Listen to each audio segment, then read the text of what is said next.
बिस्मिल्लाहिर्रहमानिर्रहीम। अस्सलाम वालेकुम। क्या हाल है तमाम देखने वालों के? सब अपने घरों में खुश रहें, आबाद रहें, आमीन सुम्मा आमीन।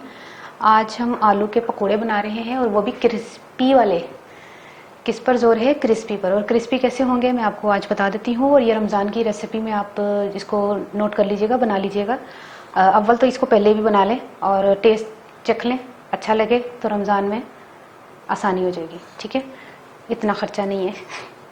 अच्छा, ऑयल तो मैंने गर्म करने के लिए आहिस्ता चूल्हे पर भी रखा है। अभी हम इसको घोलेंगे, जैसे तो हम फ्राई कर लेंगे। अच्छा, दो मैंने इसके साथ इसके लिए आलू लिए हैं। आलू का साइज़ ज़रा बड़ा होना चाहिए। देखिए, एक बड़ा है, एक ज़रा दरमियाने साइज़ का है। लेकिन इसको मैंने काट के कोशिश की थी मशीन से करने की ना, तो मशीन से अच्छा नताइज जो है वो नहीं निकले, बहुत ज़्यादा बारीक आ रहा है। तो मैं हाथ से छुरी से इसको हम अपने हिसाब से इसको इस तरह करेंगे। तो मशीन से थोड़ा सा ज़्यादा बारीक हो रहा है, तो ज़्यादा बारीक नहीं होना चाहिए। बेसन मैंने लिया है 1.5 कप और इसके साथ 1 खाने का चम्मच हमने आटा लिया है, उसका चावल का। बिस्मिल्लाह, चावल का आटा जाएगा इसमें। और नमक आप अपने हिसाब से ले लीजिएगा। मैंने हाफ टी स्पून से भी थोड़ा सा कम लिया है। कुटी हुई मिर्चें 1 खाने का चम्मच है। ज़ीरा 1 चाय का चम्मच है। और ये अजवाइन जो है 2 चुटकी है। ये तमाम चीज़ें शामिल कर दें और इसको पानी से हमने घोलना है। पानी हम उतना शामिल करेंगे कि ये ज़्यादा पतला बैटर तैयार ना हो, ना पकोड़े जितना और ना फुल्कियों जितना। बस मैं आपको बताती हूँ कि कितना। ये 1 कप तकरीबन पानी है इसमें। पानी को हमेशा आहिस्ता आहिस्ता ही करके जो है ना, किसी भी जैसे आटा गूंथते हुए या बेसन घोलते हुए आहिस्ता आहिस्ता ही शामिल करें। ज़्यादा घुल जाता है तो उसका भी हल है। 2 चम्मच जो है ना वो बेसन शामिल कर लें। जो चीज़ आप बना रहे हैं, मैदा घोल रहे हैं तो मैदा शामिल कर लें 2 चम्मच, बेसन घोल रहे हैं तो बेसन 2 चम्मच शामिल कर लें। तो लेकिन ये कि क्वांटिटी ज़रा बढ़ जाती है फिर चीज़ों की, फिर तमाम चीज़ों की क्वांटिटी फिर बराबर करनी पड़ती है। जैसे नमक भी फिर उसके हिसाब से कम हो जाता है। पानी की ज़्यादती की वजह से, कि पानी ज़्यादा शामिल हो गया, उसकी वजह से हमें फिर तमाम चीज़ों का ख्याल करना पड़ता है कि नमक भी कम हो गया होगा, मिर्चें भी कम हो गई होंगी। तो फिर इसी तरह पानी का ज़रा एहतियात कर लिया कीजिए। ये क्या है इसके, 1 मिनट। चलो, अब मैं आपको बताती हूँ। मैंने तकरीबन 1 कप पानी लिया ना, और डालना पड़ेगा पानी।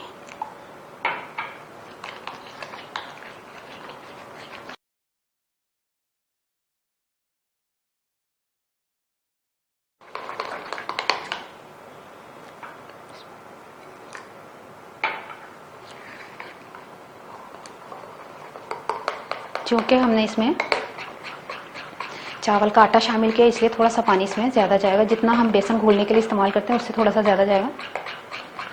1 टेबल स्पून जो मैंने चावल का आटा लिया। अच्छा, चावल के आटे का ये है कि आप बाज़ार से लाना चाहें तो ईजी काम है, नहीं तो आप घर में जो है ना चावल का आटा बना सकते हैं। उसको चावलों को पीस लें, तो उसको छान लें, लेकिन काफ़ी ज़्यादा बारीक छाननी से छानिएगा। ये ना हो कि उसका दाना नज़र आए। दाना नज़र नहीं आना चाहिए, बिल्कुल आटे की तरह होना चाहिए।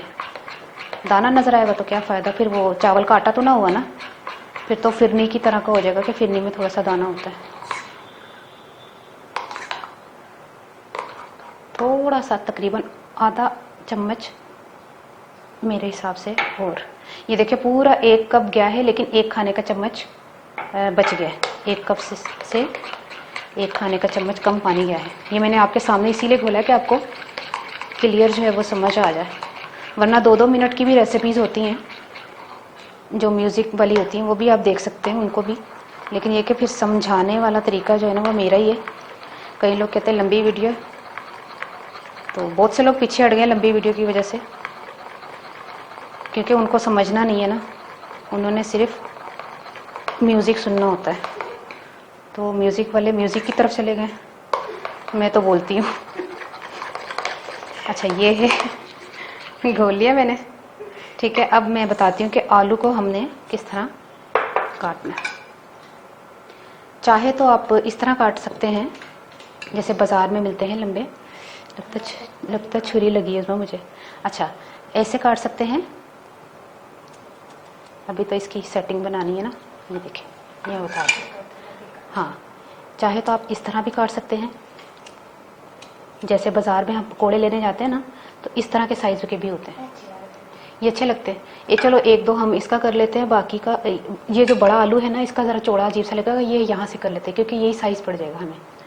हाँ, तो इस तरह काट लें। ये उज़मा जो है ना, बस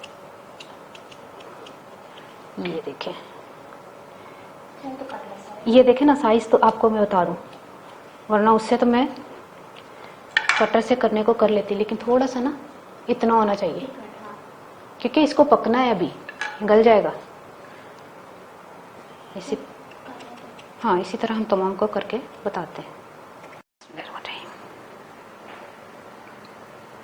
अभी ऑयल बिल्कुल इस काबिल नहीं है कि इसमें हम आलू के पकोड़े शामिल करें। 1 मिनट सब्र करें इसको गर्म होने के लिए। देखिए ऑयल गर्म हो चुका है, अब इसको निकालते हैं। ये जो हमारा टेस्टर था, तो ये देखिए, अब हमने इसको, ये देखिए, ये डिबो लिया, नज़र आ रहा है उसमें, ये डिबो लिया, इस तरह डिबो के। बिस्मिल्लाह। उज़मा को आज बड़ी हंसी आ रही है।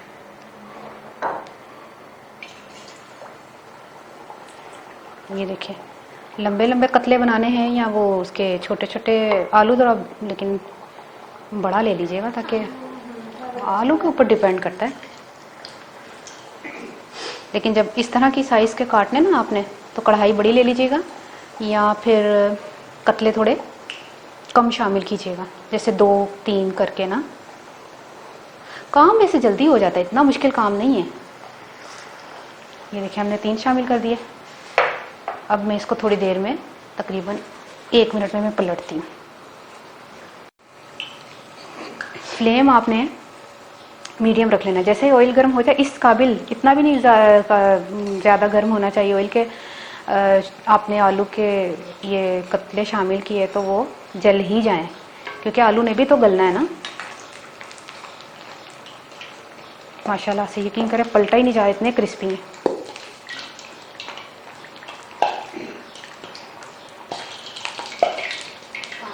नहीं, पानी नहीं सी है सच। हाँ, ये जो साथ में इसके छोटी छोटी मछलियाँ पकड़ लें, और ये 4,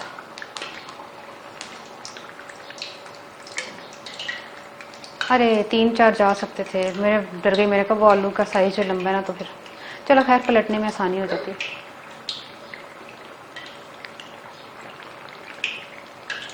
ये देखिए हो गए हैं, और यकीन करें इतने क्रिस्पी हैं कि मज़ा आ जाएगा, क्रिस्पी क्रिस्पी आलू के। अब हम क्या करते हैं, ये फिर मैं, बिस्मिल्लाह,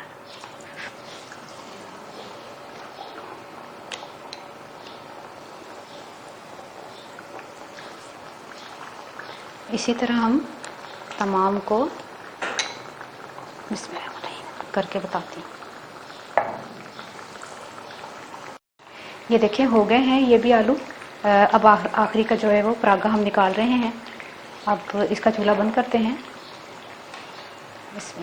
और ये क्रिस्पी हैं, मैंने एक टेस्ट किया है और उज़मा ने भी याद आदा। ये बेसन का हिस्सा जो है वो क्रिस्पी और आलू जो है वो नरम है। अब इसको भी निकालते हैं।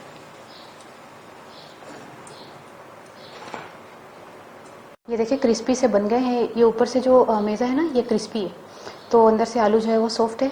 तैयार हो गए हैं, बनाएं खाएं। ये मैं खा के बता रही है, जो देखें कितनी क्रिस्पी है। आवाज़ तो आ रही होगी आपको। बनाएं, ट्राई करें और मुझे ज़रूर बताइएगा। तो मैं पंजाबी दस लगी सा ना हुणी। आलू मैं लेसन 2 अदद ते थोड़े सारे मेरे को ना बच गए ने। मेज़ा खत्म हो गया सी ते जरा ना ऐसी गल नहीं है, दोबारा तुसी मेज़ा बना लो। 3-4 आलू बच गए सन ते मेज़ा खत्म हो गया सी मेरे को। मैं सारे मेज़ा बना लिया ते आलू जरा बड़ा साइज़ सी ना, इसलिए खैर ऐ तो होंदा है साइज़ कटिंग के नाल भी बड़ा फर्क पैंदा। मैं इस तरह की कटिंग करदी ना तो पूरे पै जाने से। मैं उस जगह तो कटिंग की थी जिस तरह एक आलू मैं लंबाई च कटता सी, एक थोड़ा गोल गोल जहा कटता सी, तां वास्ते वो ज़्यादा हो गए सन, है ना। अच्छा बहरहाल मैं 1.5 कप बेसन लिया सी ते 1 खांदा चमचा मैं आटा लिया सी ओहदा चावला दा ਤੇ ਇਹੀ ਮਿਰਚਾਂ ਨਮਕ ਤੇ ਅਜਵਾइन ਪਾ ਕੇ ਤੇ ਉਹਨੂੰ ਘੋਲ ਲਿਆ ਸੀ। ਫਿਰ ਮੈਂ ਆਲੂ ਦੇ ਕਤਲੇ ਬਣਾ ਕੇ ਤੇ ਉਹਨੂੰ ਫਰਾਈ ਕੀਤਾ ਤੇ ਬੜੇ ਮਜ਼ੇ ਦੇ ਬਣੇ ਨੇ ਮਾਸ਼ਾਅੱਲਾ। ਇਹ ਤੁਸੀਂ ਕੈਚਅਪ ਨਾਲ ਖਾਓ ਜਾਂ ਤੁਸੀਂ ਮੇਰੇ ਖਿਆਲ ਨਾਲ 1 ਮਿੰਟ ਤੁਸੀਂ ਖਾਓ ਹਰੀ ਮਿਰਚ ਦਾ ਧਨੀਆ ਪੁਦੀਨਾ ਹਰੀਆਂ ਮਿਰਚਾਂ ਤੇ ਜਿਹੜਾ ਨਾ ਇਮਲੀ ਦਾ ਪਾਣੀ ਦਹੀਂ ਨਹੀਂ ਉਹਦੀ ਚਟਨੀ ਬਣਾ ਕੇ ਖਾਓ ਨਮਕ ਵਗੈਰਾ ਪਾ ਕੇ। ਓਹੋ ਕੀ ਮੈਂ ਤੁਹਾਨੂੰ ਜ਼ਬਾਨੀ ਰੈਸਿਪੀ ਦੇ ਦਿੱਤੀ ਹੈ। ਯਕੀਨ ਕਰੋ ਮੇਰਾ ਦਿਲ ਕਰਨਾ ਹੁਣੀ ਜਾ ਕੇ ਬਣਾਵਾਂ ਤੇ ਉਹਦੇ ਨਾਲ ਖਾਂਦੇ ਹਾਂ ਅਸੀਂ ਤੇ ਇੰਜੋਏ ਕਰਨੇ ਆ। ਤੁਸੀਂ ਬਣਾ ਕੇ ਇੰਜੋਏ ਕਰੋ। ਮੈਨੂੰ ਜ਼ੋਰ ਦਾਸ ਯਾਦ ਰੱਖਣਾ। ਓਕੇ, ਅੱਲਾ ਹਾਫਿਜ਼।